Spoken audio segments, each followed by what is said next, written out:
이슈 인터뷰 이어갑니다. 예전에는 가을을 두고 남자의 계절이다 이런 표현을 쓰기도 했죠. 근데 요즘은요, 가을은 탈모의 계절이다 라는 얘기를 한다고 합니다. 완연한 가을에 접어들게 되면 밤이 길어지면서 일조량이 줄고 또 대기는 차갑고 건조해지는데 이럴 때 찾아오는 불청객이 바로 탈모라고 하네요.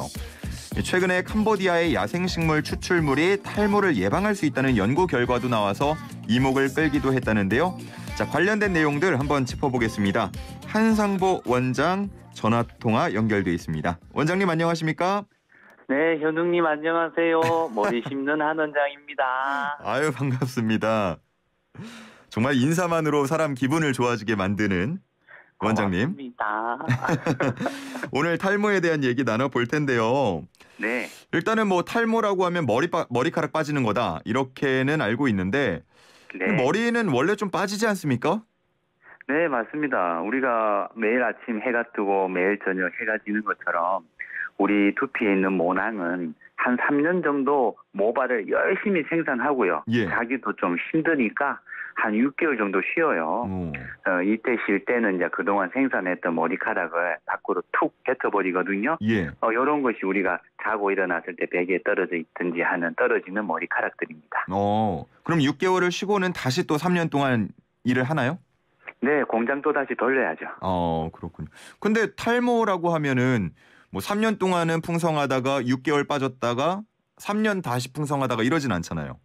네, 우리 전체 두피에는 약 7만 개에서 8만 개의 모낭, 즉 작은 모발 생성 공장들이 두피 속에 있기 때문에 동시에 작업하고 동시에 쉬면은 이제 파업이 되겠죠.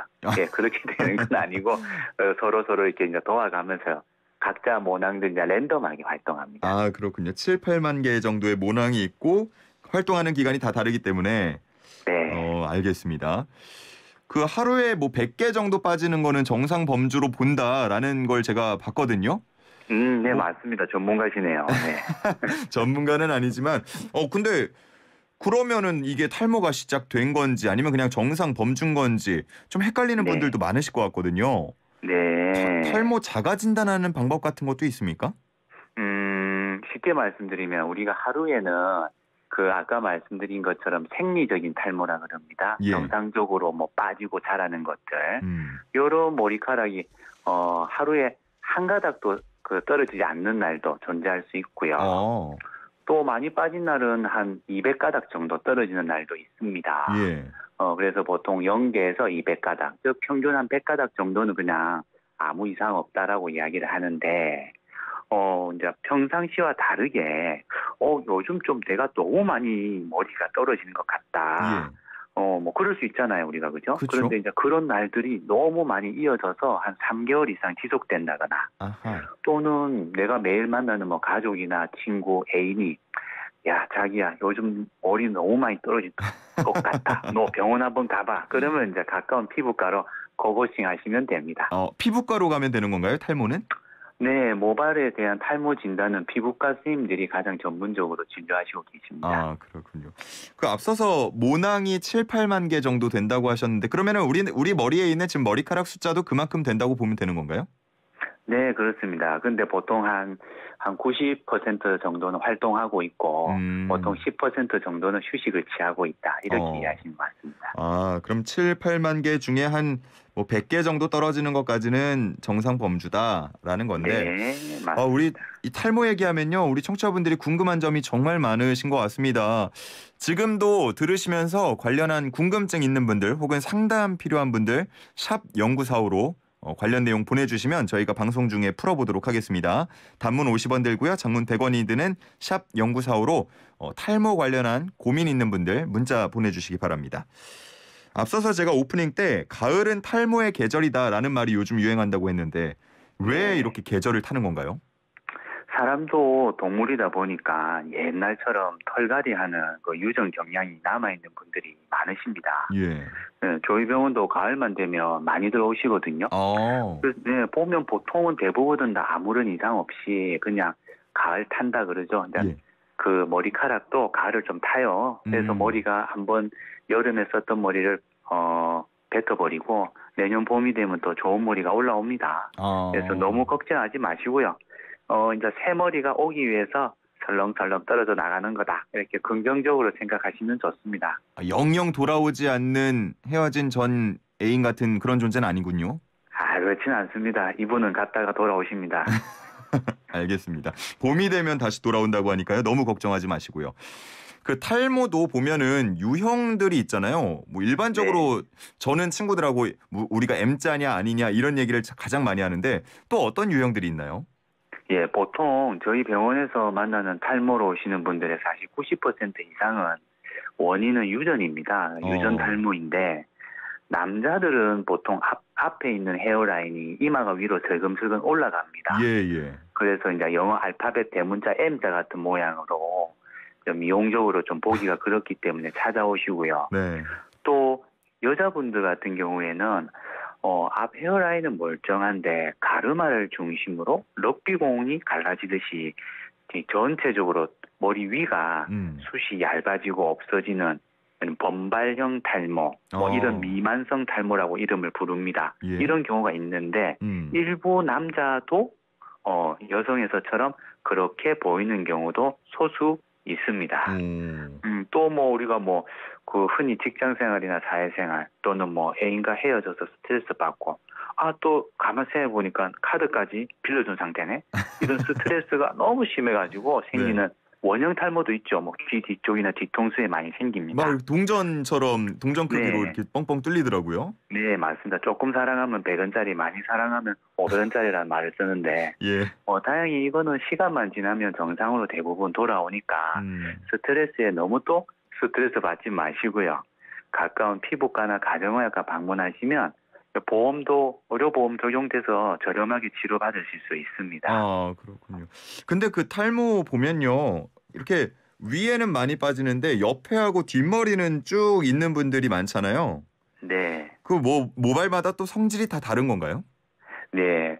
우리가 유전 탈모가 있으면 우리 몸에서 그 탈모 유전자가 만들어내는 어떤 화학 성분이 모낭을 공격해서 모낭을 점점점 얇게 만들고 죽여버리는데 우리가 귀 옆머리나 뒤통수에 있는 머리는 그런 유전자의 공격에 대해서 방어력을 가지고 있습니다.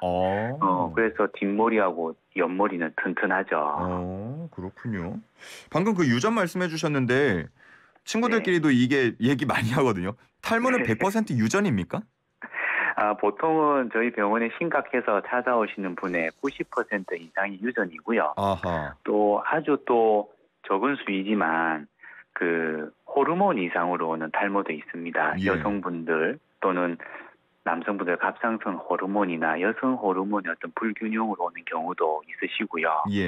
또는 우리가 그 자가 면역 질환 들어보셨죠? 아토피 같은 거. 네네.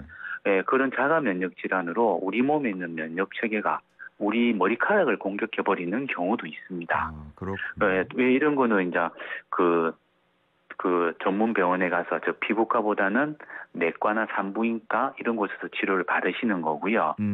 또 요즘은 다이어트들 많이 하다 보니까 너무 쫄쫄 굶으셔가지고 영양 부족으로 오시는 분들도 흔히 있습니다. 그렇군요.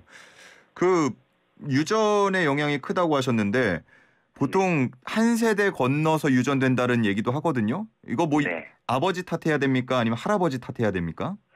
보통 어머니 쪽에 탈모 있는 경우도 많으시고요. 너무 사람들이 추석 명절 되면 아버지가 저 방 한 구석에 쭈그리고 앉아가지고 벽 보고 아무 말도 못하고 너가 아버지 봐라, 너가 아버지가 탈모가 돼서 네가 안 왔나, 어머니 그러시는데 대부분 엄마 아빠 똑같이 반반씩 물려받는 거고요.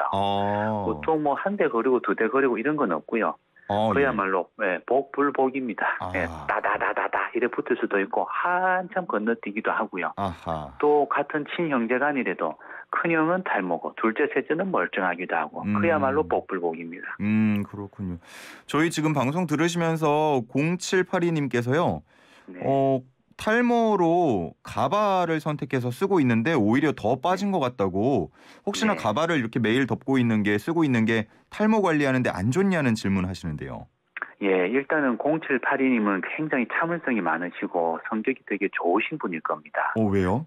왜냐하면 이제 그 감호가 좋은 점도 있습니다. 왜냐하면 모발 이식은 아무리 촘촘히 심어도 우리 부모님이 주신 모발 밀도의 50에서 60%밖에는 구현을 못합니다. 즉 약간 좀 드문드문하게 심어집니다. 예. 그런데 이제 외형적으로 중요한 직업에 종사하시는 분들은 더 촘촘해야겠죠. 그렇죠. 네, 그런 거는 가모가 훨씬 우수합니다. 근데 그 대신에 하루 종일 덮어 있다 보니까 두피가 많은 좀 좋지 않은 영향을 많이 받으시고 또 착용하시는 분도 굉장히 불편하실 겁니다. 예. 예, 그래서 조금 더 탈모가 더 속도가 빨리 진행되는 것도 맞습니다. 그렇군요. 네, 네, 우선 어쩔 수 없이 가발을 사용하신다 한 상황이더라도 유전 탈모 있으신 분은 피부과 가셔서 그 탈모 예방약이 있습니다. 그거 꼭 처방받아서 하루 하나 잘 복용하셔서 진행을 늦추어 주시고요. 예. 가발은 집에 퇴근하시면은 딱 벗어서 좀 시원하게 지내시고 그래 하시면 또 쓰는데 큰 문제는 없습니다. 머리도 좀 숨을 쉬고 시원하게 해줄 필요가 있다는 말씀이시죠? 네, 맞습니다. 만약에 이 탈모 고민으로 피부과나 이 전문의를 찾아가서 좀 치료가 필요하다라는 소견을 받았다고 한다면 어떤 치료들이 진행되나요? 네, 일단 아까 말씀드린 것처럼 뭐 호르몬 질환이라거나 뭐 자가 면역 질환이면 내과적인 치료, 호르몬 치료를 받으시는 것이 맞고요. 예. 그런데 실제로 대부분의 이제 미용적으로 오시는 분들은 뭐 90% 이상은 유전입니다. 특히 남자, 여자 두 케이스로 구분할 수가 있는데요. 일단은 우리 모든 질병은 치료보다는 예방이 훨씬 효과적이죠. 예, 그럼요. 예, 똑같이 남자 유전 탈모인 경우는 피부과나 탈모병원 방문하시면 유전 탈모가 있다 진단받은 다음에 피나스테리드라는 약물을 처방받을 수 있습니다. 그래서 하루 한 알 정도 복용하시면 예. 탈모 속도를 아주 느리게 만들거나 또는 완전 스톱시킬 수도 있습니다. 예. 예, 그래서 더 안 빠지게 하시고요. 또 내가 복용 시기를 너무 지나쳐서 이미 많이 진행됐다. 이런 분들은 모발이식 해가지고 좀 미용적으로 일부 복원시키면 또 생활에 아주 편리하십니다. 그런데 안타까운 거는 여성분들은 이 약을 먹을 수가 없습니다. 그래요? 네, 여성분이 복용하시게 되면 뭐 얼굴이나 몸에 털이 많이 생겨버린다거나 또는 젊은 여성은 또 그 불임이 생길 수도 있습니다. 예. 네, 그래서 미녹시딜이라는 바르는 약물을 사용하시는데 혈액 순환을 좋게 만들어서 약간 모발을 굵게 만드는 효과지 크게 개선되는 효과는 없습니다. 그래서 이 약은 처방 필요 없이 약국에서 바로 구입할 수 있으시기 때문에 또 바르는 미녹시딜이나 또는 모발 영양제가 약국 가면 많이 준비되어 있습니다. 그런 것도 처방 없이 구입할 수 있으니 한번 복용해 보시는 것도 괜찮습니다. 예. 방금 복약 말씀해 주셨는데 지금 6204님께서도요. 먹는 약 남성 기능 약화시킨다고 해서 못 먹고 있다고 사실 확인 좀 부탁드린다고 하는데요. 네. 6204님 좋은 질문 감사드리고요.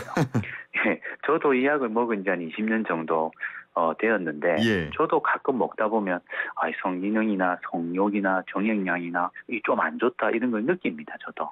네. 느껴질 정도인가요? 네. 그런데 또 계속 복용하면 어느 날 또 그게 또 없어져 버립니다. 그래서 이 약 자체가 직접적으로 어떤 남성의 성적인 능력에 타격을 준다기보다는 우리 몸은 항상 일정하지 않고 어떤 성적인 능력이 왕성할 시기도 있고 조금 떨어질 시기도 있다. 저는 이렇게 이해를 하고 있습니다. 네, 그리고 이 약은 아주 개발되고 시판된 지 아주 오래됐고 전 세계에서 많은 복용 사례가 있기 때문에 그에 대한 통계도 많이 나와 있습니다. 그래서 그래도 내하고 이 약하고 잘 안 맞을 수도 있죠. 그럴 때는 먹다가 너무 힘들면 중단을 하시고요.